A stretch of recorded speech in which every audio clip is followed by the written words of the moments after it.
Welcome to English Voice Room. Today, we are going to get into something that I think affects every single one of us, every day. It's the power of intentional thought. It really is. And it's a concept that's it's been a bit damaged by some superficial marketing over the years. People think it's just about being cheerful. Right, just think happy thoughts. Exactly.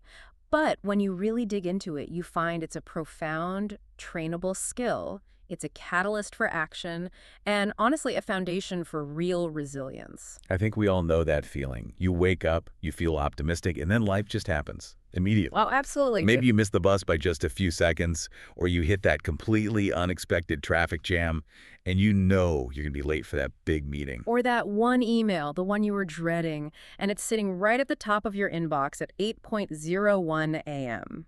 Those small daily frustrations, they're universal, aren't they? There's no escaping them. You can't. External events are, well, they're a non-negotiable part of being alive. I had one of those mornings just last week, actually. Everything that could go wrong did. I was rushing, spilled an entire cup of coffee right down the front of a white shirt. Oh, no. Then couldn't find my keys. My computer decided to crash. All of this before 9 in the morning. And my first reaction, that gut reaction, was just pure frustration. Yeah. That tightening in your chest. And that tight, immediate, negative feeling. That's the pivot point. That's what we're really here to talk about. The event happened, the coffee is spilled, the keys are gone. Right. But the response, The story you tell yourself about it. that's it. The internal dialogue you choose to have in that moment, that's where the power is. Exactly. I had this moment where I realized I could let this string of bad luck just derail my entire day. Or I could just pause. Can't just pause. I took a deep breath and literally thought, okay, the shirt is a goner, but I can go change. This is a 5-minute problem, not a life crisis.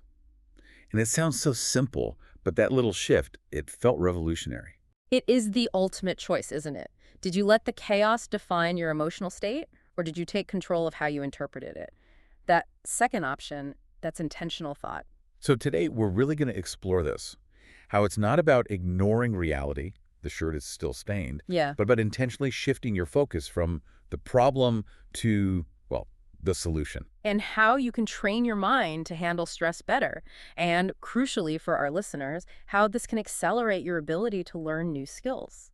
It's really an exploration of how a simple change in attitude can, fundamentally revolutionize your life, your health, and especially how you learn. We're not treating this as some lucky personality trait. Well, it's a muscle. It's something anyone can develop. We're going to show you exactly how to shift that energy away from just dwelling on what went wrong. And toward proactively engaging with what you can make right. If you are enjoying our discussion and finding these structured insights helpful, please subscribe to continue receiving future deep explorations of interesting and actionable topics.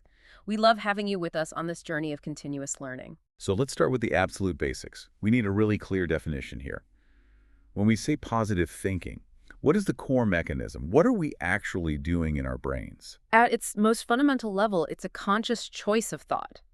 It's you actively selecting a good, constructive thought over a bad, destructive one. It's like flipping a mental switch. I like that image of a switch. It feels less emotionally heavy. You're not being asked to solve this huge problem instantly, just to choose how you think about starting to solve it. Exactly. But I do worry that this can sound a bit like faking it till you make it. What if choosing a good thought is just covering up a real psychological issue that needs to be looked at? That's a crucial question. And it brings us to a key distinction between action and denial. Intentional thought is a tool for engagement. It's not for avoidance. Okay. Let's use an analogy. The heavy backpack. Imagine you're carrying a really heavy backpack. And that weight represents a difficult reality, a big exam, a tight deadline, maybe a financial problem. The physical weight of that backpack doesn't change. The challenge is still there. It's just as heavy. Precisely. Now, if your internal voice is screaming, this is too heavy, I hate this, I'm going to fail, the burden feels overwhelming. Your mind sees the weight as a threat, and what does your body do? It tenses up, it resists. The bag literally feels heavier because you've wrapped it in all this mental distress. Whereas if you change the narrative, Yeah. if you decide to frame it differently, The feeling shifts completely. If you reframe it as, this is a challenge, yes, but it's exercise, that this is making me stronger, I'm going to be so proud when I get to the finish line, the burden feels lighter. The physical weight is identical, but your mind is no longer fighting the task, it's accepting it. so the positive thinking isn't about pretending the backpack isn't heavy. No. It's about ensuring your mind is primed with the belief, I can handle this. It's about your internal relationship with the weight, not the weight itself. It all comes down to focus. Where are you directing your mental energy? That test score example is a perfect illustration of this. It is. Imagine you get an exam back. 20 questions. You got 19 right, but you made one mistake. Just one. A negative thinker's focus will, almost like a magnet, go straight to that one error. And what happens then? It just spirals right. It metastasizes. Their internal monologue becomes, look at that mistake. I'm terrible at this. I'll never get it. That one single slip-up starts to define their entire sense of competence, and it completely overshadows the 19 things they did right. That pattern is so common, that self-sabotage where one tiny failure just erases all the success. So what does the positive thinker do? They see the mistake, they acknowledge it, but then they immediately shift their focus. They say, wow, I got 19 right. That's amazing. Most of this is really sinking in. They see the error not as a personal failure, but as feedback. As data. Exactly. Actionable data. Now I know where I went wrong, and I have a clear path to fix it for next time. Same test, same mistake, totally different emotional and motivational outcomes. So the old idea that thoughts create your world isn't some mystical thing. It's a functional description of how your brain filters reality. That is the cognitive reality. If you're constantly looking for problems, your world will feel full of problems. If your thoughts are solution-focused, intentional, your world feels brighter, more open, even when challenges are present. Okay, before we move on, we have to talk about that distinction you made between this healthy, intentional positivity and what people call toxic positivity. Yes. This is probably the most important clarification to make. Toxic positivity is an attempt to escape reality. It's this idea that you must be happy all the time, just plaster on a smile, ignore genuine sadness, and believe everything will just magically fix itself. Very superficial. It is, and it's often really judgmental towards people who are expressing real pain. You know, someone's grieving, and the toxic response is, just cheer up. Everything happens for a reason. Right, which is completely dismissive of their actual experience. Yeah, it dismisses their pain. Healthy, intentional positivity, on the other hand, is the opposite of denial. It is the development of the inner strength, the spirit, the energy you need to face those real challenges head on. It's the conviction that you can feel the pain, you can acknowledge the difficulty. But you still have the capacity to build a bridge towards recovery. It's a tool for focused action, not a mask for avoidance. That difference action versus avoidance, that's a really powerful takeaway. Okay, so we've defined this as a choice that leads to action. Now let's get into the hard data, because this isn't just about feeling better. It literally changes your biology. Let's talk about the physical impact.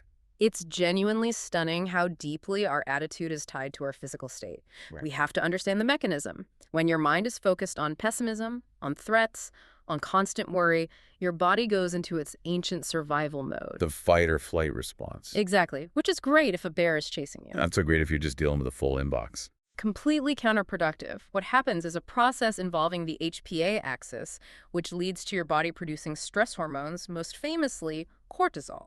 And we all know cortisol in the long term is pretty destructive. How does positive thinking actually counter that?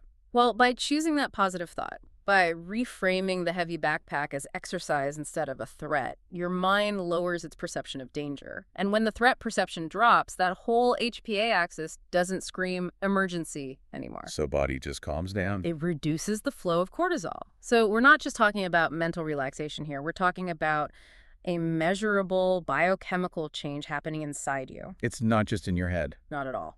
That constant low-level bath of stress hormones is damaging to pretty much every major system in your body. It recedes. Cortisol, for instance, pulls energy away from long-term things like digestion or your immune system to focus on immediate survival. When that stops, the system can start to repair itself. And when the cortisol drops, that's when you start to see all these other positive physical effects, right? It's a cascade of wellness. First, lower stress leads almost immediately to better sleep. If your mind isn't racing, replaying worst-case scenarios all night, you can actually get into those deep restorative sleep cycles. And sleep is the foundation for everything else. Absolutely. And when you sleep better, your immune system gets stronger. Chronic stress literally suppresses your immune cells. But the most compelling evidence, I think, is in the cardiovascular system. Okay, so this is where we move into hard clinical evidence. Correct. Research has consistently shown that people who actively cultivate a positive outlook literally have healthier hearts. Why? Well, high levels of cortisol lead to inflammation and contribute to the hardening of arteries. Positive thinking, by reducing that inflammation, helps your whole vascular system relax. So it actually results in lower blood pressure over time. Exactly. And the data is really compelling. Studies have shown that people who are consistently optimistic, who see challenges as temporary, are about 13% less likely to suffer from serious heart disease. 13%. That's a huge margin. That's clinically significant. It's massive. It means the choice you make about that spilled coffee in the morning could literally be impacting your lifespan. So training your mindset is just as important as diet or exercise. It makes us a solid scientific case for it. A positive attitude isn't just making you feel better, it's helping you live a demonstrably longer and healthier life. That energy boost, both physical and mental, that's the fuel. But fuel needs a direction. So let's move into how we apply this. Optimism in action. How do we turn that energy into real results? This is such a critical step. We have to be honest about the risk here. Positive thoughts can easily become what we call empty promises. Optimism is useless unless it walks hand in hand with action. Right. You can't just stand in the mirror saying, I am a millionaire and expect money to appear. You have to actually, do something. It becomes a delusion otherwise. Let's go back to that exam. Chanting, I will pass the exam, feels nice. But if the books stay closed on the shelf, the outcome is failure. The thought gave you a momentary good feeling, but without the action of studying, it's just a fantasy. So positive thinking doesn't magically change the world around you. It changes your willingness to engage with the world. That's the core insight. It provides the energy, it gives you the belief, it lowers the cortisol so you're physiologically ready, but action is the machine that turns that energy into results. You need both. So if this is a skill, a muscle, how do we train it? How do we build it up so it's strong enough to handle real pressure and doesn't just disappear when things get tough? It strengthens with consistent daily practice, just like going to the gym. It's not a decision you make one time, it's a routine you commit to. The secret is in small, daily habits. Okay, let's give the listener some concrete, actionable steps they can start with today. What's the foundation? The first, and probably the most researched, is gratitude journaling. Every single evening, before you go to sleep, write down 3 specific good things that happened that day, no matter how small. Why in the evening? Is the timing important? It's critical because our brains have a natural negativity bias. It's an old survival mechanism. We're wired to remember threats and problems. By forcing yourself to span your day for what went right, you're actively rewiring that neural pathway. It calms your nervous system and tells your body it's safe to rest. So you're basically hijacking that old survival instinct for your own benefit. What about starting the day? That's where positive self-talk comes in. This means using very clear, intentional phrases, especially when you feel tired or stressed. Instead of letting that thought, this is too much, take over, you intercept it. You deliberately reframe it with something like, I'm doing my best and I can handle this moment. Because your body is always listening to what you're telling yourself. It is. Those words aren't just empty air. They're a command to your nervous system. They literally lower your immediate stress response and make you feel more capable. And the third habit is visualization. This seems to bridge that gap between thought and action. It's incredibly powerful because it recruits your imagination to pre-program your brain. Visualization is closing your eyes and vividly imagining yourself succeeding at a goal, giving that presentation with confidence, or speaking a new language fluently. Like an athlete picturing the perfect shot before they even take it. Precisely. And the neuroscience backs this up. Studies show that when you imagine performing a task, it activates the same neural pathways in your brain as if you were actually doing it. Your brain starts to believe success is not just possible, but likely. This is all really practical. But let's get specific for the learner, someone trying to learn a new language or a new skill for work. How does this mindset really speed things up for them? For a learner, this is a genuine superpower. The first and most important step is self-kindness and patience. Learning anything complex takes time. It's a process. We get so impatient with ourselves, don't we? We expect to be an expert on day 2. We do. Think of it like planting a flower. You give it soil, water, sun, and then you have to wait. You would never stand there yelling at the pot, grow faster, why aren't you blooming yet? We have to give ourselves that same grace. I think the biggest thing that stops learners is the fear of making mistakes. It can be paralyzing. We have to completely change how we think about mistakes. We need to learn to love our mistakes. They are not evidence that you're a failure. They are proof that you are trying. They are proof that you are brave. They're just data points. They're free, personalized lessons. Mm. Every mistake is a teacher showing you exactly where you need to focus next. If you don't make mistakes, it means you're not trying.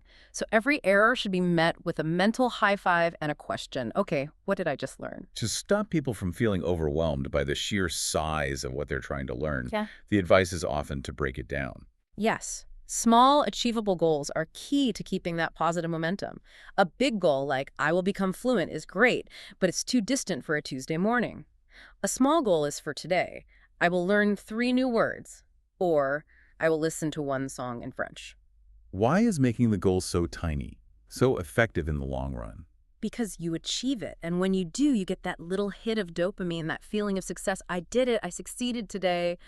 Your brain craves that feeling, and it's what makes you want to come back and do it again tomorrow. And that leads right into the idea of celebrating progress, even the tiny wins. You have to be your own biggest cheerleader. Stop comparing yourself to the person who's been doing this for 10 years. Only compare yourself to who you were yesterday. Did you learn 1 new word? That's fantastic progress. That's a huge win worth celebrating. So it becomes a positive game instead of a stressful chore. Exactly. And that's where creating a positive environment comes in. If you love movies, watch short films in your target language. If you love music, sing along to the lyrics. Integrate the learning into things you already enjoy so it doesn't feel like studying. It feels like enrichment. And all of these things together create what you call the confidence cycle. It's a self-reinforcing upward spiral. Positive thoughts lead to confidence. Confidence makes you less afraid of mistakes, so you practice more. More practice leads to better skills. And it all starts with that one small, courageous, positive thought. So let's give the listeners some tools for that moment of crisis when the negative thoughts pop up. What are some specific power phrases they can use? We need to arm them with some mental scripts. For that feeling of, I just don't understand this, immediately replace it with, I will understand this soon. That's a small change, but it's so powerful. It moves you from a feeling of defeat to one of anticipation. It does. Another big one for language learners is the accent. When you think, my accent is bad, the reframe is, my accent is part of who I am. Communication is the goal. The goal is connection, not perfect imitation. And what about when you're just tired and it feels like a chore? When your brain says, I have to study, you change it to, I get to learn something new today. Have to implies a burden. Get to implies a privilege, a gift. It's a massive shift in motivation. And finally, a learner shouldn't do this alone. The people around you matter. Immensely. Surround yourself with a positive learning team. Find people who will cheer you on, who celebrate your effort, not just your perfection.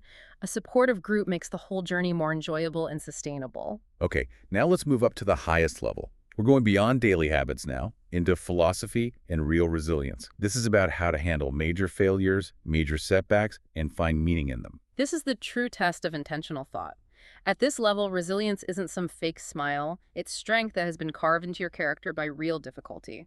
Life will hand you major setbacks. It's guaranteed. And in those moments, that negative voice is the loudest it will ever be. It's over. You failed. Why even bother?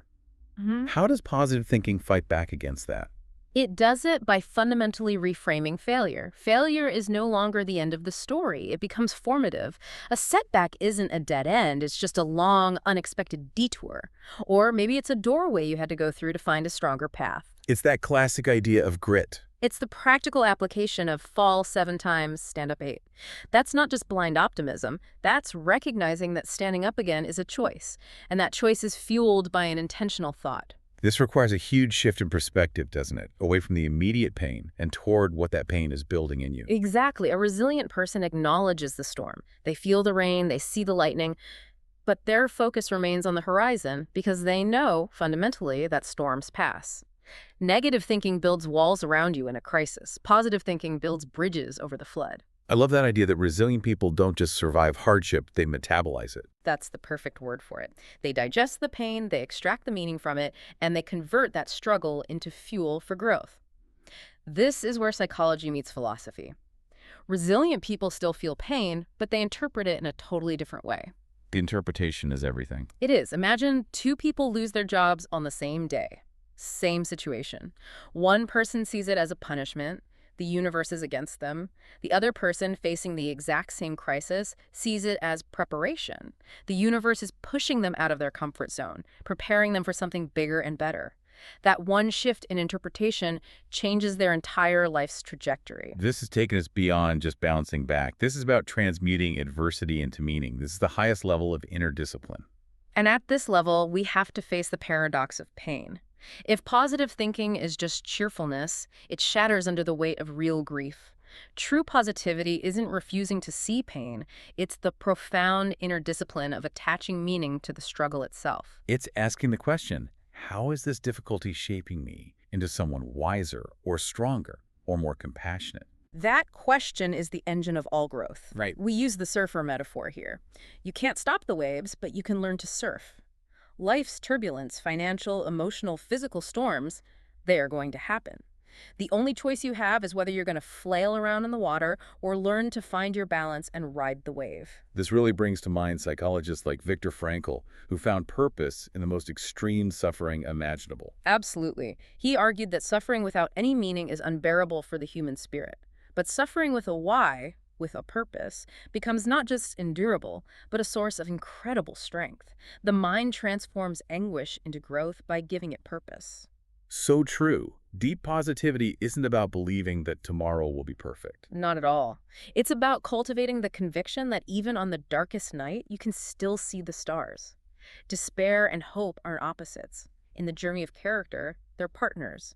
You can't truly understand the depth of hope until you've faced the reality of despair. That's a really profound thought. It makes me think of life as like a complex tapestry. That metaphor captures it perfectly. The tapestry of your life has bright threads of joy and triumph, but it also has these necessary dark threads of sorrow and failure. If you pull out one of those dark threads and look at it alone, it looks ugly. Pointless. You want to get rid of it. But when you weave them all together, When you weave the dark threads and the light threads together with intention and purpose, they create a pattern that is far richer, more complex, and more beautiful than a tapestry made only of perfect, bright threads could ever be. and that's the ultimate goal. Not a perfect life, but a meaningful one. That is the goal of intentional thought, not a surface illusion of happiness, but the deep, meaningful work of building an enduring existence defined by the strength of your inner choices. We've covered so much ground today, from that simple mental switch in a tiny moment of frustration, all the way up to daily actions for learning, and finally to this profound level of finding meaning in our struggles. The secret really isn't just believing that better days are coming. It's the daily active discipline of building those better days, thread by thread, with every single intentional thought you choose. And as you do this work, especially when you're learning something new or facing a setback, please remember to be your own champion. Be your own biggest fan. Don't waste your energy comparing your tapestry to someone else's. Only compare yourself today to who you were yesterday. If you are one word better, 1% stronger, one thought kinder to yourself, you're winning. That consistency of intention is so much more powerful than striving for perfection. Absolutely. Now here's a final thought for you to take away and think about this week. Are you content with just seeking fleeting comfort and a bit of applause from the outside world? Or are you focused on the deeper, harder work of weaving your own enduring story of resilience and purpose? A story defined by how you choose to respond when the waves of life inevitably come crashing down.